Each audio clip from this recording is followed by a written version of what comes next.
नमस्कार. शासनची या YouTube channel आप सर्वांचं खूप खूप स्वागत आहे. तर आताची सर्वात मोठी ब्रेकिंग न्यूज म्हणजे राज्य सरकारी कर्मचाऱ्यांसाठी आताची मोठी आनंदाची बातमी. राज्य सरकारी कर्मचाऱ्यांना 3 मोठे आर्थिक लाभ, वेतनात होणार मोठी वाढ. त्या संदर्भात या एपिसोडच्या माध्यमातून संपूर्ण अपडेट आता पाहणार आहोत.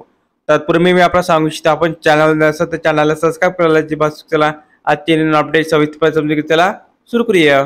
सरकारी कर्मचाऱ्यांसाठी आताची मोठी आनंदाची अपडेट समोर येत आहे. ते म्हणजे कर्मचाऱ्यांना एक नव्हे तर 3 मोठे फायदे जाहीर होणार आहे.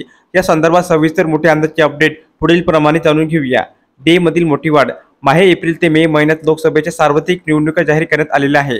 या निवडणुकीच्या पार्श्वभूमीवर केंद्र सरकारचे पूर्ण लक्ष असणार आहे. निवडणुकीपूर्वी सरकारी कर्मचारी तसेच जनतेचे जेवढे आर्थिक आणि सामाजिक लाभ देता येईल तेवढे दिले जाणार आहे, जेणेकरून निवडणुकीमध्ये विद्यमान सत्तेतील पक्षांना अधिक लाभ होईल.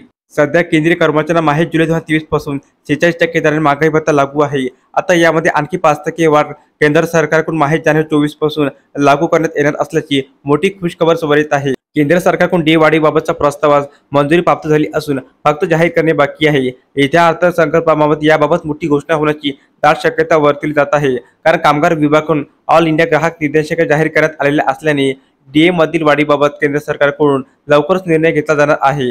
HRA मोठी वाढ. महागाई भत्त्यामध्ये 50% पेक्षा अधिक वाढ झाल्यानंतर सरकारी कर्मचाऱ्यांच्या घरभाडे भत्त्यामध्ये वाढ करणे नियोजित असल्याने घरभाडे भत्त्यामध्ये 3% वाढ करण्यात येईल. सध्या घरभाडे भत्त्याचे दर XYZ श्रेणीतील कर्मचाऱ्यांना 27, 18 आणि 9% दराने लागू आहे. यामध्ये डीएची दर 50% पेक्षा अधिक झाल्यास श्रेणीनुसार अनुक्रमे 30%, 20% आणि 10% अशी वाढ होणार आहे. प्रवास भत्त्यामध्ये होणार वाढ. प्रवास भत्त्यामधील वाढ डीए वाढीवर अवलंबून आहे. प्रवास भत्ता हा वेतन श्रेणीवर अवलंबून आहे. उच्च श्रेणीतील कर्मचाऱ्यांना अधिक प्रवास भत्ता 1800 रुपये तर त्यापेक्षा अधिक वेतन श्रेणीमधील अधिकाऱ्यांना 36 रुपये प्रवास भत्ता मिळतो. आता पुन्हा एकदा यामध्ये 300 रुपये ते 800 रुपये पर्यंत वाढ होणार आहे. तर अशा प्रकारे सरकारी कर्मचारी संदर्भात अतिशय महत्त्वपूर्ण अपडेट या एपिसोडच्या माध्यमातून आपण पाहिली आहे.